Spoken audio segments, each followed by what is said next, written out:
kasih kembali ke Partai Persatuan Pembangunan. Karena memang P3 tidak pernah terputus memimpin. Benar. Walaupun misalkan posisinya kemarin di Pasir Batu. Sekarang benar. Makanya kita gerakan hari ini di DPW itu kan hijaukan Jawa Barat, ya kan? DPW itu untuk mempertemukan Pak Cecep itu, Kang Cecep itu dengan Kang Asep itu, kita mempertemukan dengan para pejuang lingkungan. Kepemilikan aset gitu ya, itu sebenarnya sudah selesai di periode Pak UU periode pertama 2011 2012. Saya juga masih di DPRD.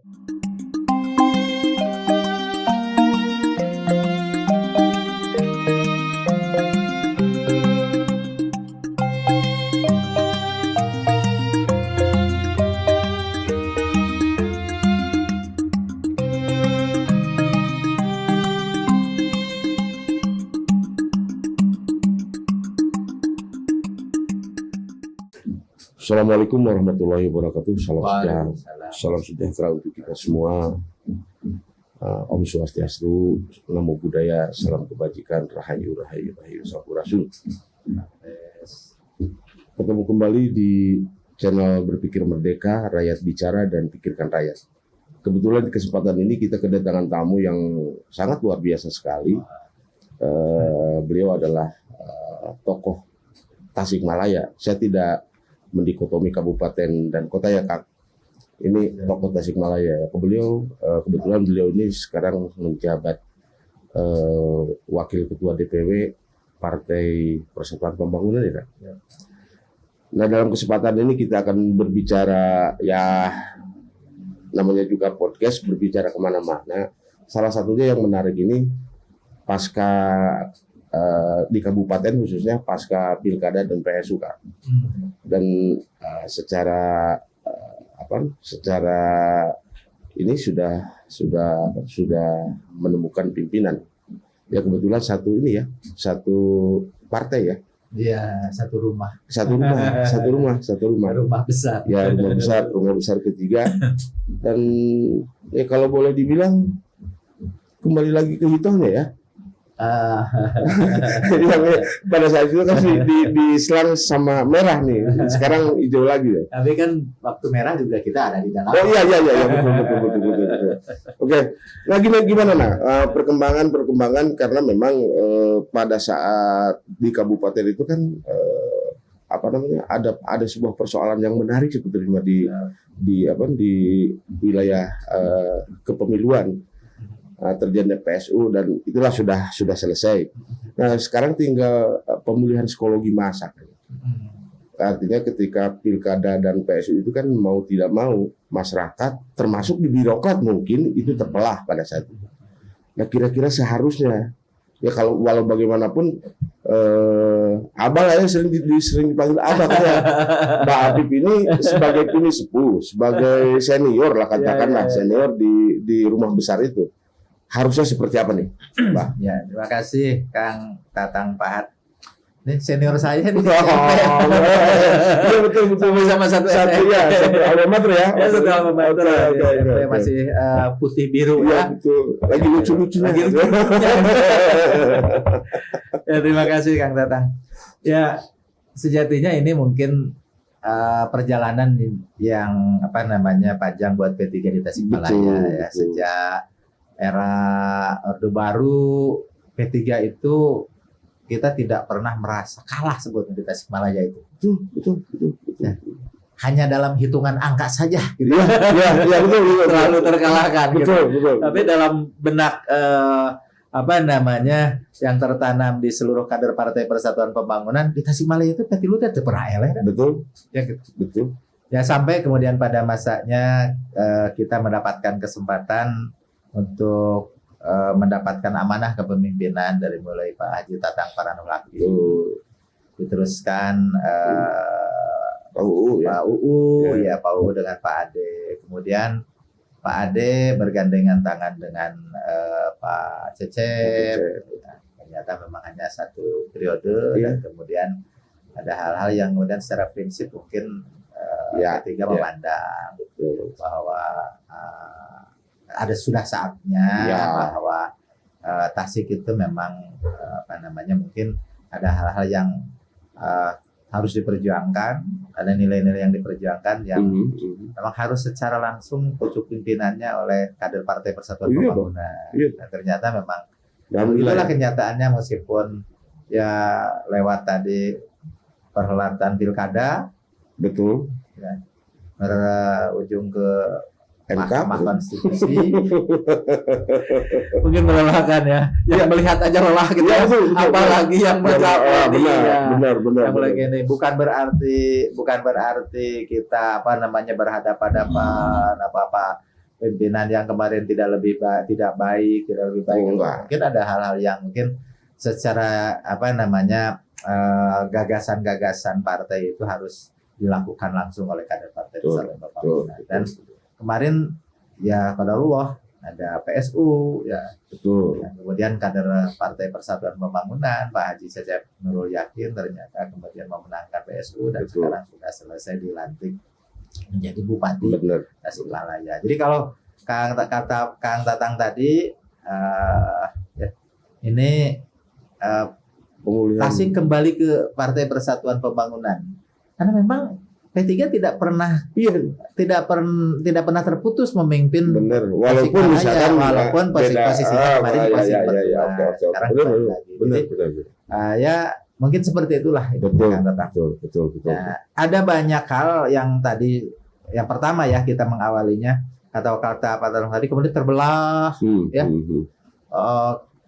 Terbelah di birokrasi, terbelah masyarakat, terbelah. Saya kira mungkin saya harus mengatakan kalau di masyarakat mudah-mudahan ini dengan berulang kali kita melaksanakan pilkada langsung, ya kemudian ini udah ke berapa pilkada ya? 2006, 2011, 2015, 2019 kemarin ya? Ada 5 ya? 5 kali pilkada ya, mulai pilihan langsung. Saya kira masyarakat Tasikmalaya mungkin sudah mulai ini menjadi sesuatu yang biasa gitu ya. Dihadapinya dengan kegembiraan. Kalaupun misalkan terjadi sebelah ketika Selesai kontestasi mah ya wajar-wajar saja, tapi kan selesai. Selesai. Mah udah ada. Apalagi kan kita mah sudah terbiasa memilih kepala desa itu dengan Benar, cara yang benar, langsung, benar, jauh benar. sebelum Benar. pimpinan-pimpinan di Benar, atasnya benar. itu dipilih oleh perwakilan. Betul. Kalau di daerah itu kan sudah kita melaksanakan pemilihan kepala desa. Dan pemilihan kepala desa itu lebih, bahkan kalau kata lebih Demokratis. menginikan hati gitu ya. Betul. Karena yang Langsung dilihat ya. langsung ada saudara, Iya, betul. ya, betul. ada tetangga. Betul. Kalau dan ketika pemilihan kan kisruh dan sebagainya, tapi setelah selesai aman lagi. lebih memeras emosi. Benar. Ketimbang misalkan pilkada yang Betul. memang ada partai. Betul. Dan bagi masyarakat Indonesia atau masyarakat Tasikmalaya, ya berbeda partai itu kan sudah biasa. Sudah. Kakak adik berbeda partai, Benar. suami istri juga ada yang berbeda partai, ya kan? Benar. Mang jeung Alo beda partai, Ya, Akina jeung bapakna jeung budakna Benar. beda partai. Nah, ketika pilkada, saya pikir masyarakat kita itu sudah lebih terbiasa lah gitu dibandingkan dengan hal ini. Kalau ini udah 5 kali.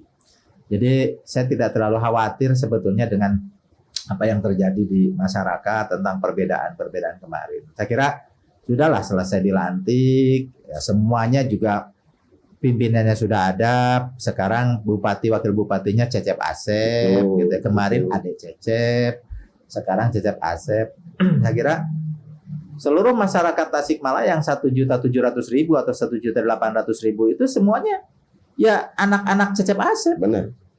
Ya masyarakat rakyatnya Cecep Asep. Betul. Ya kemudian juga yang kemarin berkiblat ya, memilih atau mendukung pasangan yang lain, apakah itu Iwan Dede, apakah itu ADII atau setelahnya AII. Nah, sekarang pimpinan mereka bukan lagi itu pimpinan mereka itu sekarang bapaknya adalah Cecep Asep. Ya, karena memang itu hasil proses. Ya, dan mereka itu setelah proses itu kan punya tugas. Betul.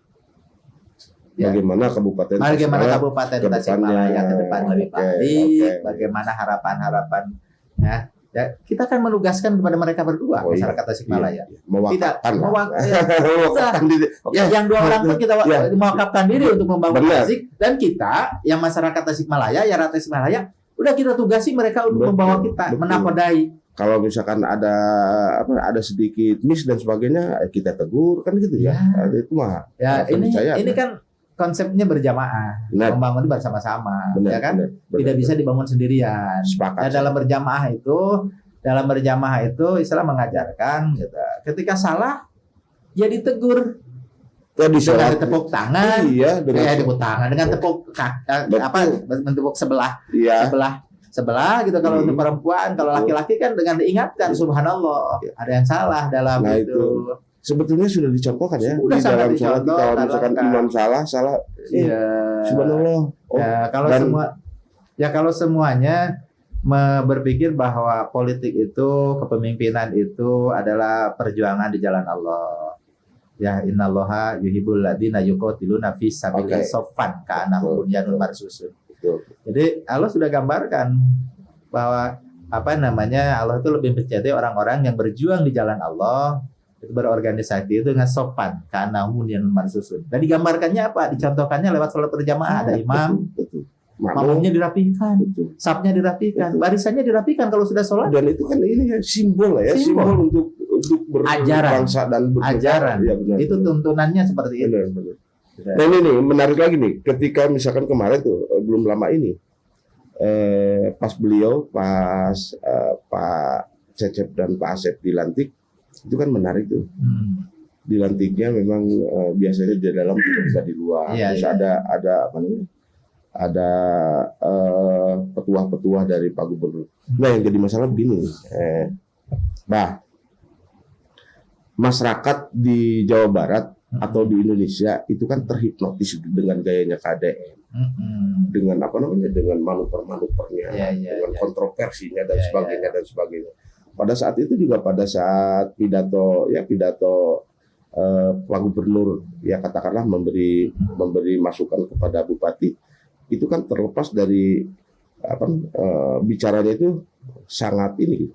Nah, implementasi di Tasiknya mau tidak mau kan si Kang Cecep pun lah kalau boleh dibilang Kakang Aing lah katakanlah kalau benar gitu. Kalau Kalau misalkan panggilannya ada- memang kakang karena Ya. memang dari Ya. lahir dari pesantren. Iya. Itu kan mau tidak mau harus sejalan tuh, Ya. harus sejalan. Nah, tiba-tiba di Tasik pun banyak sedikit persoalan lah ya. Sedikit persoalan misalkan tentang tapi nggak apa-apa ya ini Nggak apa-apa kan. masuk ke dalam wilayah teknis tuh. Di situ ada pengeksploitasian galunggung lah katakanlah seperti itu, mengerukkan pasir dan sebagainya. Nah, sementara melihat dari progres Pak KDM itu kan langsung tuh. Ya. Nah, kira-kira nih, karena memang satu rumah minimal ketika satu rumah itu setelah pelantikan mungkin ada riungan dan sebagainya. Yang ditangkap oleh Abah gimana tuh? Iya. Si Kang Cecep ini nih. Pertama ya, Progres ke depannya. mengomentari tentang pelantikan saya juga karena hadir di situ. Mhm. Tapi tadinya kan di dalam ya Betul. hanya 20 orang yang masuk. Jadi kita di taman aja menunggu. Ternyata tiba-tiba pelantikannya dilaksanakan di luar. iya. Sesuatu yang memang tidak kita duga ya. Betul. Kalau tadi fenomenal lah Bapak Aing. Betul. Bapak Aing ya setiap zaman ada pemimpinnya. Oke. Setiap pemimpin ada zamannya. Iya. Jadi ya setiap orang bawa karakternya masing-masing. Betul.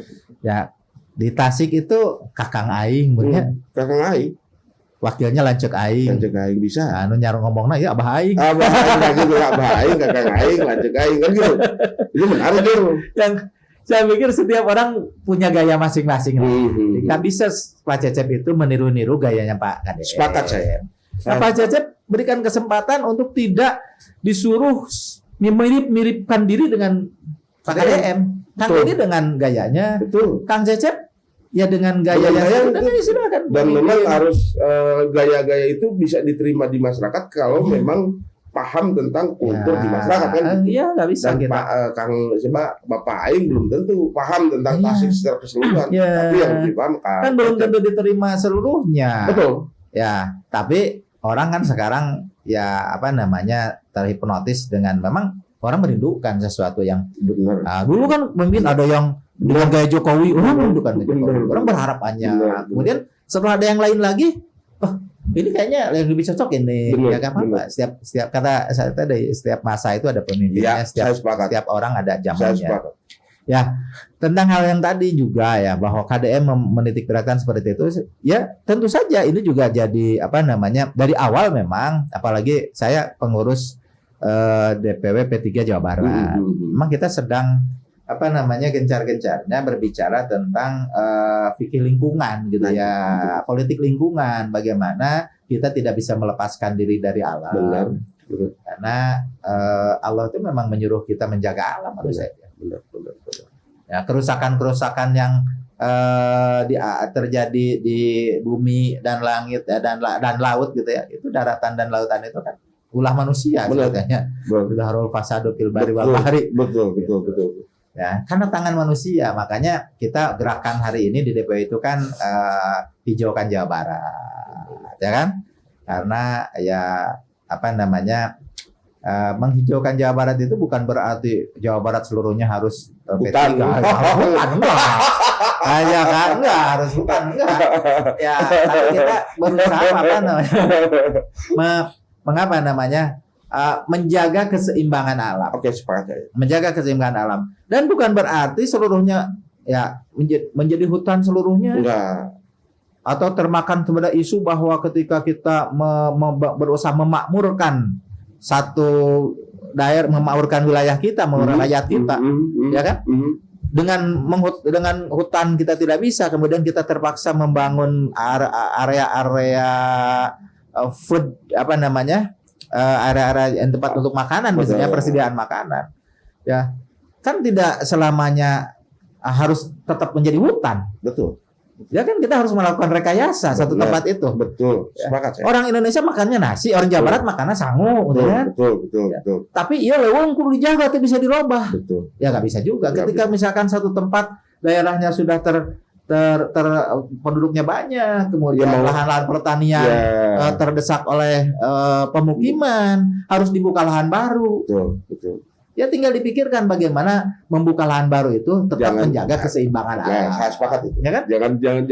Jangan taklid buta lah. Bagaimana pembangunan ini harus berjalan. Ada rumah-rumah yang harus dicor menggunakan pasir. Ada jalan-jalan yang harus diperbaiki, butuh batu dan pasir. Betul. Tambangnya secara babi buta kita tutup semuanya yang ada di Tasikmalaya, nggak boleh ada tambang. Terus kita beli dari mana? Dari Papua. Nggak bisa. Ya kan? Harusnya proporsional ya. Proporsional saja. Jangan terlalu mengeksploitasi. Jangan euforia. Eksploitasi tambang juga harus kita perhatikan karena tentu saja itu juga harus tetap mempertimbangkan keseimbangan alam. Benar, saya sepakat. Ya kan? Ya, kalau ternyata merusak, ya berarti ada yang salah. Betul. Kalau ternyata ada ekosistem yang rusak, misalkan ada lahan pertanian yang rusak karena pertambangan, pasir. Ya tutuplah. Ya, ternyata ada yang salah. Betul. Telusuri yang salahnya di mana? Benar. Mungkin nggak berizin, mungkin nggak sesuai dengan aturan. Ya.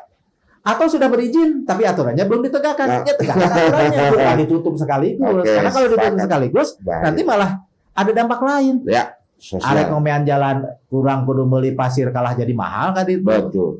Kang Tatang kemudian punya CP memborong jalan atau itu kan cerita kudu beli pasir lah di mana di Merapi.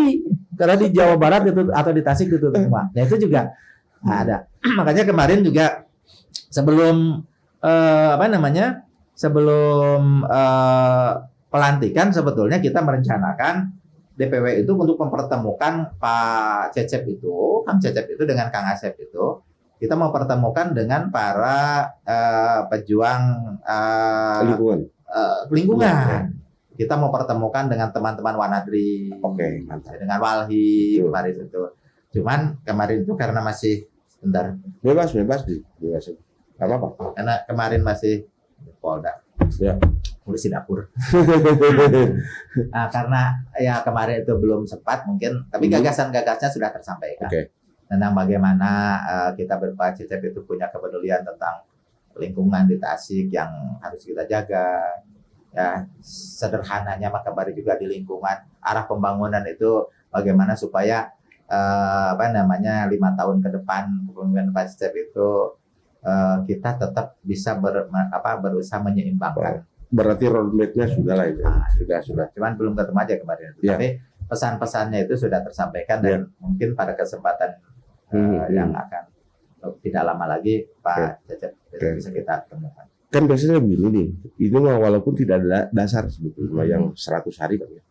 Kebetulan kan Pak Cecep terlambat ya di dilantik ya. Berarti 100 hari itu belum sampai. Nah, karena memang satu rumah dan saya yakin pasti itu dibicarakan dengan di rumah besar itu tentang 100 hari ke depan itu Pak Cecep konsentrasi yang ininya itu dia sebagai tanda bahwa Kang Cecep itu eksistensinya ada. Apa tuh yang rencananya yang akan digarap sama Pak Cecep? Ya PR-nya banyak banget ya.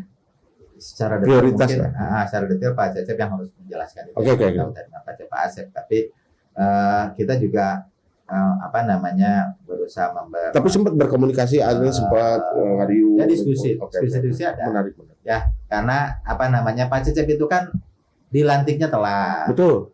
Pada saat yang daerah lain sudah mulai ini masih berkutat di MK, PSU, kemudian kemarin juga pelantikannya. Itu kan hasil kita juga mengejar waktu kemarin. Alhamdulillah ya, tidak terlalu lama di Jakarta beberapa hari. Tapi menarik itu seperti gitu penyusunan SIPD untuk provinsi, pengajuan ke provinsi sudah lewat.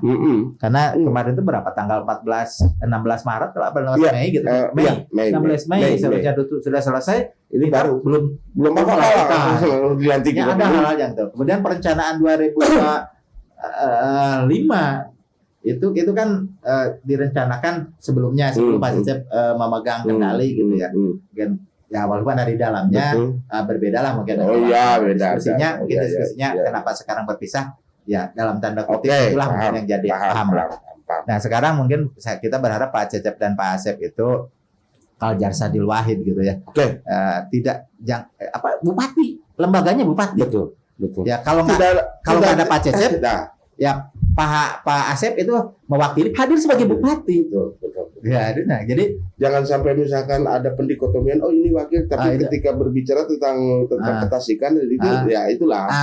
Itu. Nah, itu sebetulnya bukan di rakyat. Tidak seperti di kota ya? Tidak.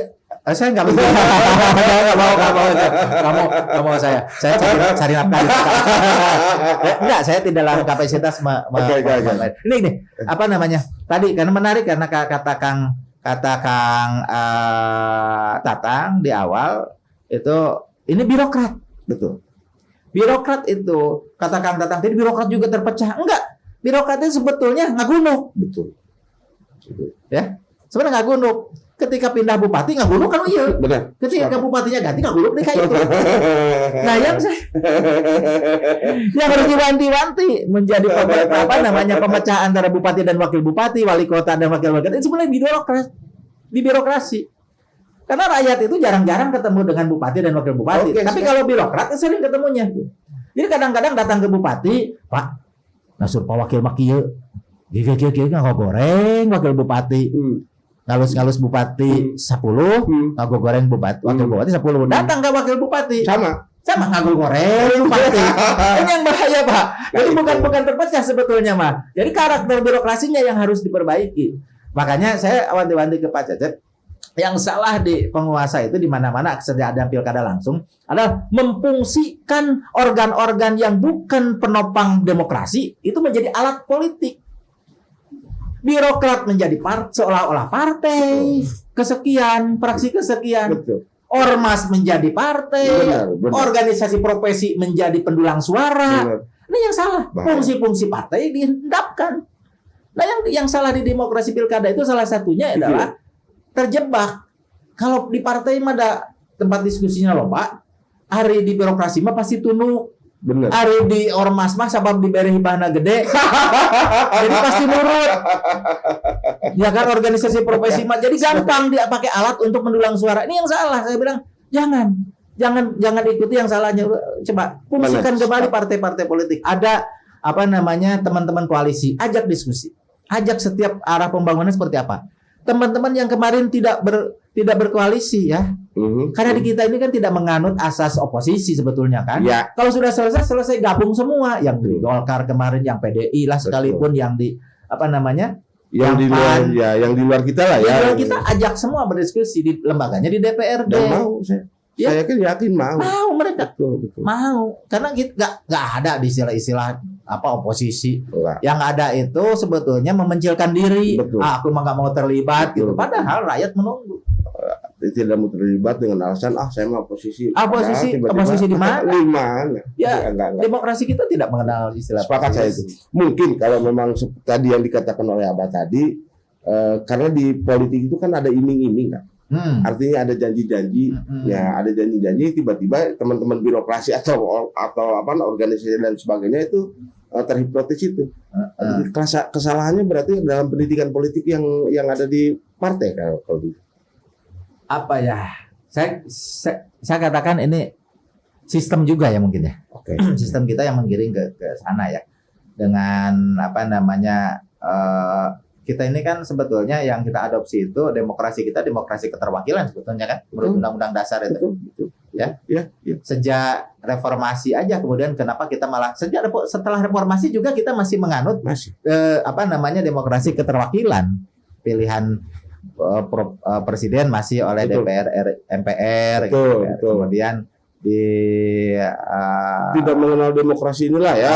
Kemudian setelah itu bergeser menjadi kok ini ada pilkada langsung, ada pemilihan presiden langsung.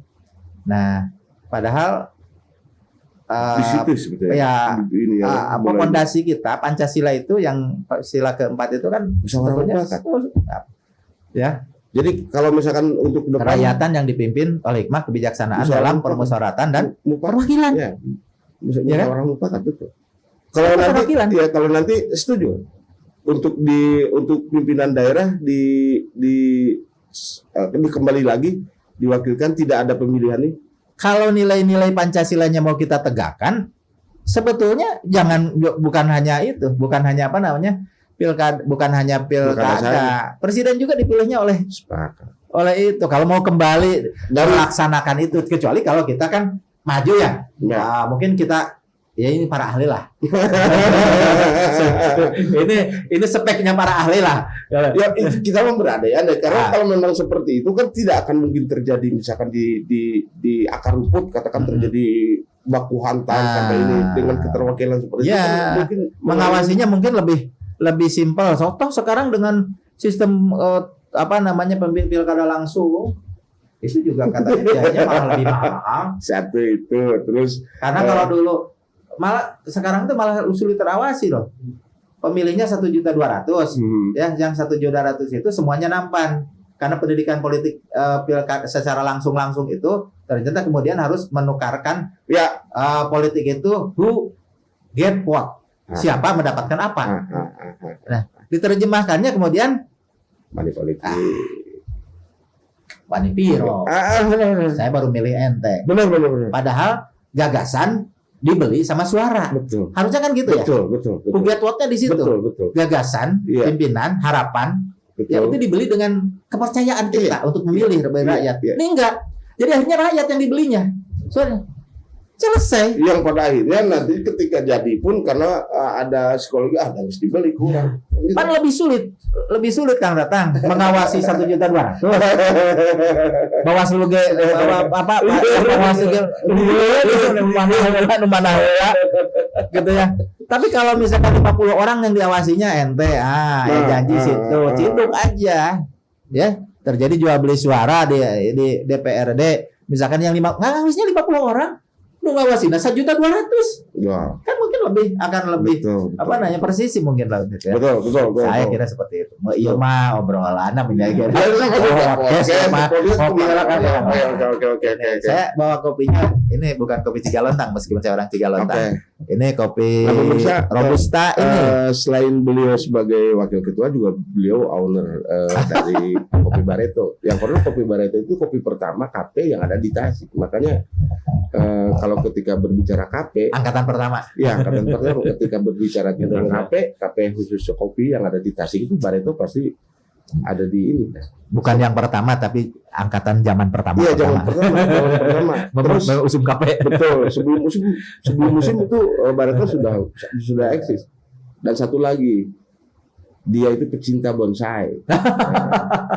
Nah, saya yakin di bonsai itu Pak, ketika mencintai bonsai itu ada filosofinya. Sebetulnya ada filosofi tentang bonsai, terus bisa juga dikaitkan dengan kenapa bonsai, terus kenapa masuk antara politik dan bonsai, bisa politik bonsai bisa dia. Bisa. Ya. Gitu. Terus ya yang lain lagi, Yap. itu menarik tuh. Kemarin itu setelah dilantik itu, konon ini juga baru informasi dan di media sebetulnya, Mas. Sudah menelurkan Pergub,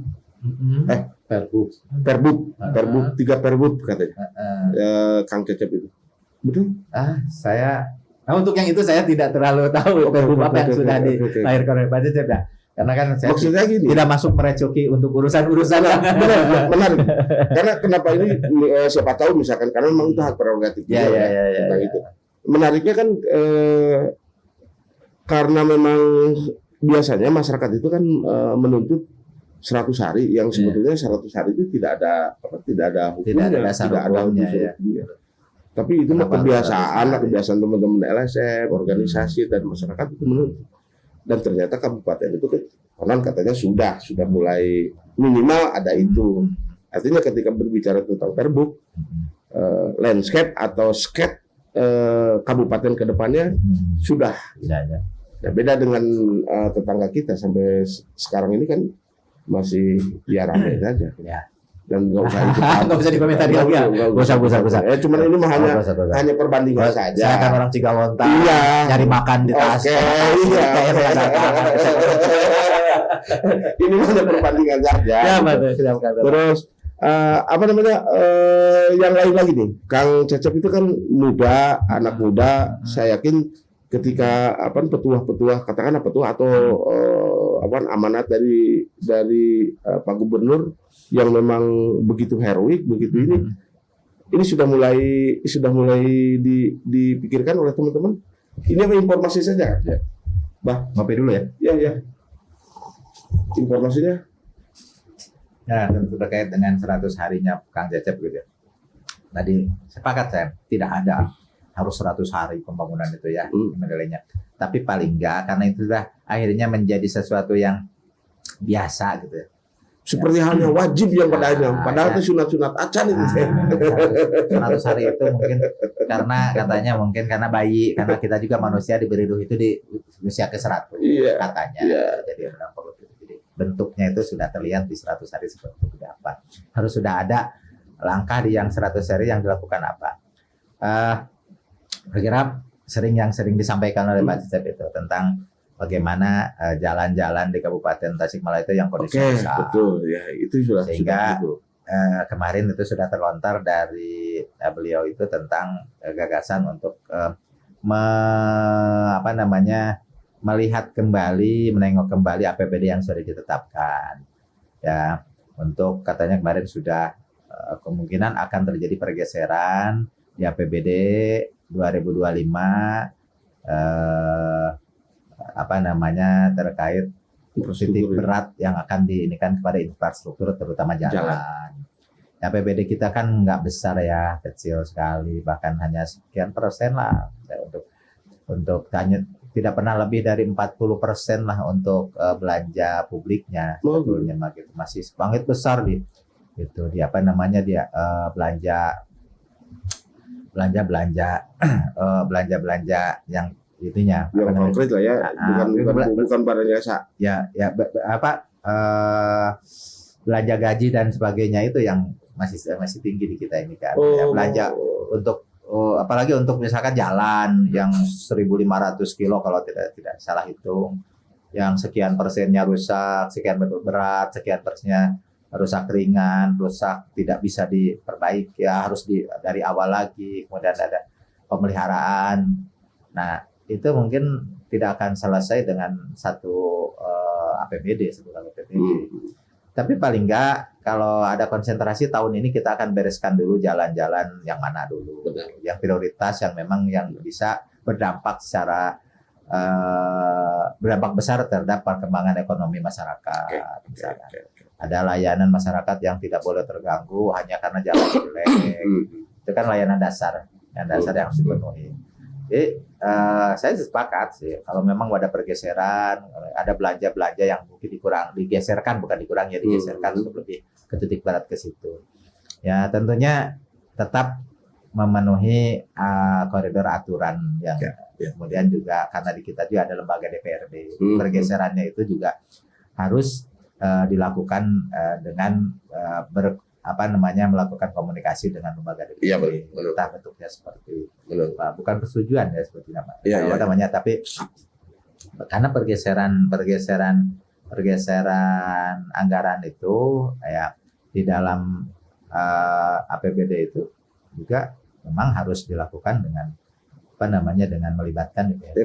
Ada persetujuan. Nanti di perubahan itu harus disahkan pergeserannya itu. Betul. Kalau nanti sudah dirubah, sudah digeserkan oleh bupati dengan alasan kewenangan bupati, tapi kemudian nanti di dalam perubahannya tidak disahkan, itu kan akan menjadi temuan baru. Iya, benar.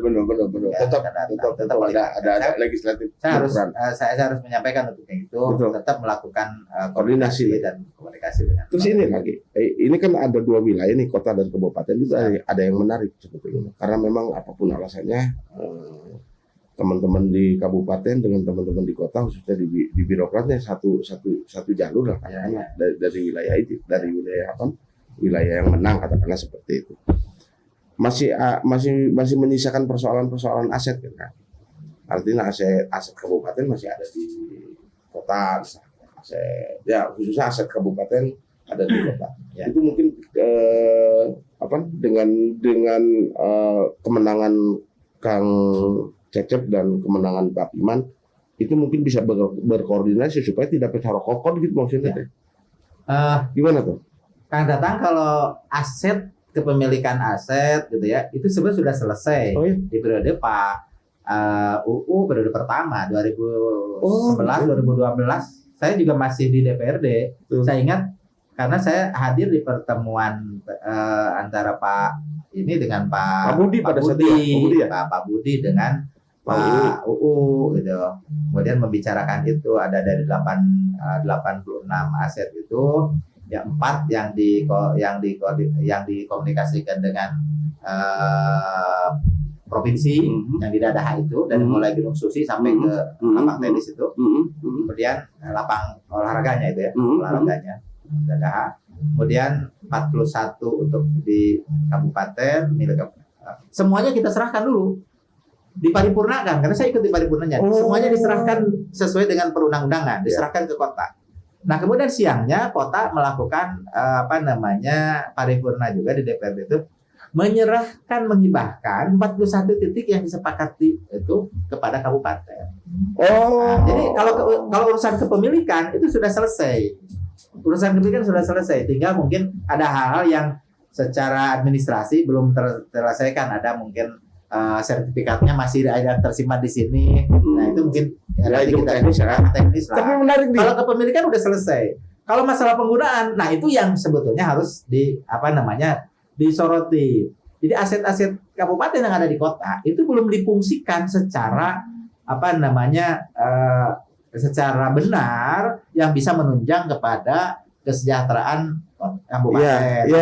Misalkan seperti gedung, setda, yang digunakannya hanya berapa oleh berapa OPD, yang lainnya itu kan akhirnya menjadi tidak terurus. Aset bekas terminal yang kemarin sempat viral ramai, itu akhirnya menjadi tempat yang tidak sesuai dengan norma gitu. Ada hal yang kemudian terdengar ini, pada itu aset kabupaten, tapi letaknya di kota kan. Nah, itu sebetulnya yang menjadi sorotan. Kenapa itu tidak difungsikan menjadi aset berdua lah, misalkan dikerjasamakan. Kota mempermudah aturannya sesuai dengan tata letaknya, kemudian kabupaten mendapatkan manfaat dikerjakan oleh siapanya, nanti apakah oleh kota atau pihak Ya. ketiga itu ya nanti Paling nantinya bisa think tank, misalkan bisa think tank di wilayah PADM gitu ya. Betul. Misalkan ini bagian ininya, ini bagian ini diikat oleh perjanjian. Misalkan kan gedung Setda. Gedung Setda itu dulu pernah wacananya panjang. Parkir kan?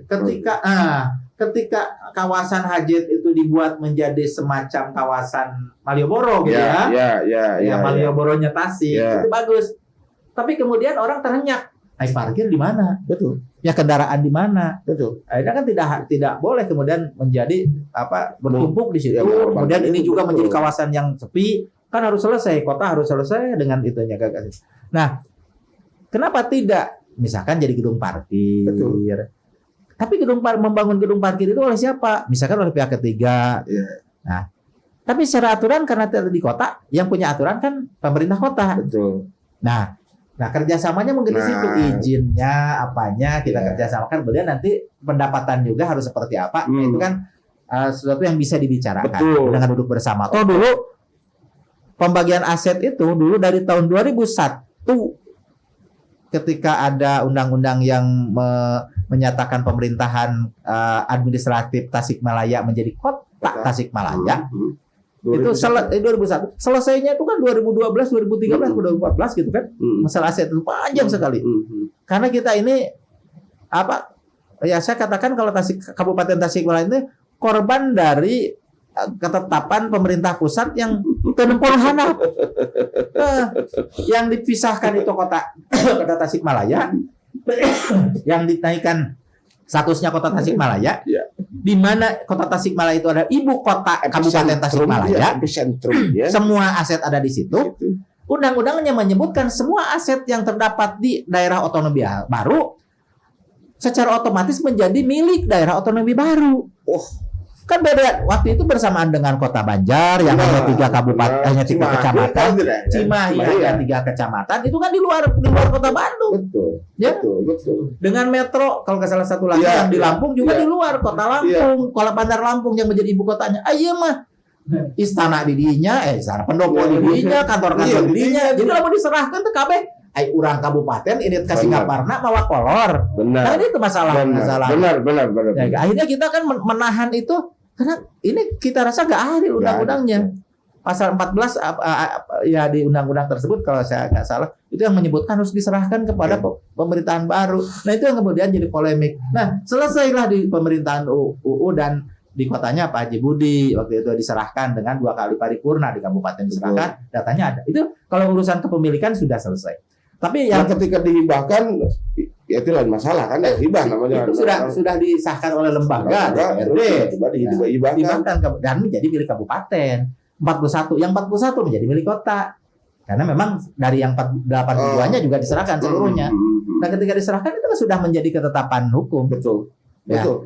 Keputusan politik yang sudah menjadi milik kabupaten. Nah, yang masalah itu yang tadi penggunaan aset-aset pemerintah Kabupaten Tasikmalaya yang terletak di kota itu tidak dioptimalkan bertahun-tahun sampai sekarang tahun 2025 sekarang yang itu belum optimal. Siapa harus menangnya? Mangkrak malah. Jadi nanti siapa yang harus memanfaatkannya? Apakah dinas penanaman modal dan atau kebagian aset saja? Apakah itu harus ada satu yang menangani khusus itu karena itu potensi besar sebetulnya.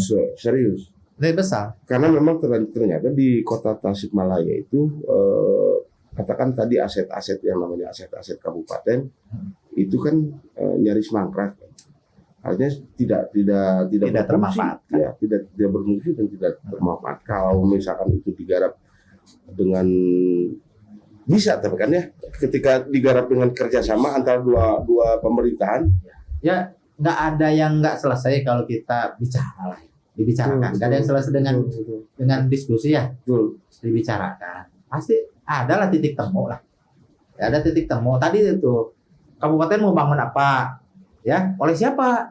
Ya kalau kota sanggup silahkan. Nanti kita urusan bagi hasilnya, bagi untungnya, bagaimana bicarakan. Jangan gini kabupaten punya keinginan bangun itu. Mana disewakeun ke Bapak ada mall besar misalkan ingin bangun di Cilemang. Cek pemerintah kota teh ulah cenah deketin jauh mall nu urang. Lama gitu kan sekarang mah ada lah. Saya enggak usah cerita yang itu ya. Poinnya saya tangkap. Poinnya saya tangkap. Jadi pindah kejauhan kan tadinya bukan di situ itu pasti yang sekarang itu. Yang sekarang sepi oge. Coba kalau misalkan di situ. Ya, eta mah udah mau bisa balik deui Kang Tatang teh mah baheula lah. Enggak usah diperjelas gitu. Tapi kan kalau itu ada ya. Kalau ada kita duduk-duduk, oh ini mau dibangun apa? Ini. Wah, tuh bagaimana kalau kita bingitnya seperti ini?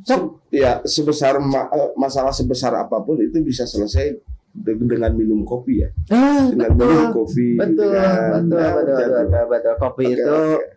Kopi itu bukan hanya minuman, dia itu sumber inspirasi gitu ya. Minum dulu, Bang. Ini Robusta Cibalong. Oke. Wah, ternyata memang ini terakhir nih karena memang kita dibatasi waktu terus apa juga ada janji lagi. Kalau saya pakaian begini karena saya mau ketemu menjemput Gus Sekjen di stasiun. Kebetulan kan Gus Sekjennya ajengan kiai ya, jadi saya ajengan itu mah ajengan, ini saya ajengan, jadi bukan apa-apa, saya pakai langsung ke sini pakai. Terakhir untuk Tasikmalaya, bukan hanya untuk kota saja, untuk kota, untuk kabupaten, untuk Tasikmalaya Raya. Terakhir ya, Tasik itu kan apa namanya? Ya, Kang Dedi menyebutkan pusur Jawa Barat, pusurnya Jawa nyebut nagenya, karena di Galunggung itu pakunya Jawa. Betul. Dan julukannya kan mutiara dari Priangan. Gitu ya. Sekarang aja terlihat bagaimana kemudian ketika kota dipisahkan, kemudian berkembang sedemikian rupa menjadi kota jasa, menjadi kota yang perdagangan, jasa, ya. Pariwisatanya ada di kabupaten ya? Ada di kabupaten ya. Iya. Ya harusnya. Nah, itu Pak Cecep harus di. Ya, pariwisata itu sisi yang memang di kita ini belum belum bisa dioptimalkan. Mungkin kondisi masyarakatnya juga harus ini kita pariwisata seperti apa. Harus ada pamong-pamong budaya untuk banyak mencerahkan. Banyak hal yang sebetulnya yang kita bukan kita jual ya, kita perkenalkan. Betul. Kita jual saja karena jual pariwisata itu kan luar biasa. Dan masyarakat mendapatkan dampaknya. Kan bukan pemerintahnya, masyarakatnya sebetulnya. Kalau pemerintahnya apa ada dari parkir dari itu, kecil lah. Bangun kolam renang di Galunggung 5 miliar. Hari pendapatan setahun kan 52 juta. Ya, hese teman. Tapi kalau masyarakat yang terdampak dengan nyamannya satu tempat budaya, satu tempat wisata, itu masyarakat banyak pedagang, banyak itu ya. Multiplier efek yang didapat itu banyak lah yang bisa kita. Dan kabupaten banyak loh. Banyak. Termasuk di kota mah memang agak sedikit. Dan kota Tasik itu gini Kang Tatang ya, katanya jual kalau itu okupasi ya, itu penginapan hotel-hotel itu. Iya. Justru jasa lah. Jasa perhotelan itu katanya selalu penuh, hotel-hotel besar di Tasik itu justru di masa-masa hari kerja, bukan di hari libur. Nah, artinya menarik itu kalau ada yang dikaji bahwa berarti itu orang datang ke Tasik itu memang untuk kerja. Banyak orang daerah luar datang ke Tasik itu di hari-hari kerja. Jadi bukan untuk berlibur, tapi untuk jadi hari kerja. Nah, ada potensi-potensi yang mungkin bisa berkembang di situ. Saya kira karena Tasik itu juga, mohon maaf ya, dulu operasinya lahir di Tasik. Ya kan? Betul. Tentara Nasional Siliwangi lahir di Tasik. Termasuk DI. Iya lah. Iya lah. Termasuk di Tasik. Ya artinya banyak orang memilih Tasik itu menjadi mengawali sesuatu. Media di Tasik. Untuk mengawali sesuatu. Akhirnya makanya mungkin harapan besar bahwa orang Tasik itu ya menjadi pelopor lah bagi itu. Orang Tasik maya di mana-mana. Betul. Ya. Betul. Ya. Dengan kekuatan memeh rame pinjol itu orang Tasik mah Gus Didi itu pegawai Telkom ya, jualan katel dan baskom gitu ya. Dan itu kan hakikatnya itu sesuatu yang luar biasa yang dimiliki oleh orang Tasik ya. Hakikatnya itu karakter wirausaha yang ada Koperasi, orientasi, sebetulnya ada hakikatnya. koperasi, ada apa? Nah, harusnya sesuatu yang mungkin apa ya, jangan bergeser menjadi masyarakat yang konsumtif, gitu Ya. tapi tetap menjadi masyarakat yang produktif. Betul. Dan pemerintah itu punya andil untuk mengintervensi, Nah. ya, kemajuan satu daerah itu. Kita sudah memilih pemimpin hari ini dengan harapan besar. Nah, saya berharap pemimpin yang sekarang di kabupaten ada Pak Cecep Asep, tentunya di kota ada Pak Iman dan Pak Diki, gitu. Ya, kita berharap kedua pasangan ini bisa membawa Tasik lebih maju ke era baru yang kemudian bisa membuat orang Tasik lagi bangga. Nah, kalau saya tertarik dengan gesturnya pemain depan timnas pujaan rakyat Indonesia sekarang ya, oleh Romeni itu ya. Gesturnya gini nih. Gestur gini, nunjuk ke atas gini. Jadi dia ini mengajak kita untuk menengadahkan dagu kita tetap tegak gitu ya. Betul. Dengan kondisi yang seperti ini, ekonomi belum membaik, gitu. Pasar-pasar juga belum sehat gitu. Ekonomi masyarakat pasukna gitu ya. Pasuk memang harus gitu ya. Seimbang. Belum kuat. Ya, belajar dari pengalaman orang tua kita dahulu bahwa di tengah kondisi-kondisi seperti orang Tasik itu tetap mampu keluar dari kesulitan-kesulitan. Oke, terima kasih, Bah. Siap. Namun nggak datang kesempatannya. Nangarana ge ngobrol. Sebelum bentor kita betul. kasuhan pilih. Ada hal-hal yang tidak secara keilmuan saya sampaikan lontar. Ya, itu mah bakat ke sono we. Dan namanya juga podcast yang ternyata bahwa obrolan sabolong bentor atau ngelantur ini pun ada poin yang memang menarik. Ternyata memang kota Tasik itu menjadi epicentrum Indonesia. Nah, bagaimana caranya kita balikan? Jadi Indonesia epicentrum Tasik, karena memang pergerakan dari wilayah media, wilayah ekonomi kerakyatan dan sebagainya, Tasik itu memegang peranan penting di kancah nasional, termasuk pahlawannya. Demikian bincang kita dengan Abah Apip yang memang sangat luar biasa sekali. Kita jumpa lagi di episode yang selanjutnya. Assalamualaikum warahmatullahi wabarakatuh. Kalau saya P3 ya. Ya. Ka'bah. Ya. Jadi salamnya lengkap. Billahi fisabilil haq, nasrun minallah wa fatun qarib. Dan karena saya Nahdijin, wallahul muwaffiq. Sama saya. Oke, ya, siap.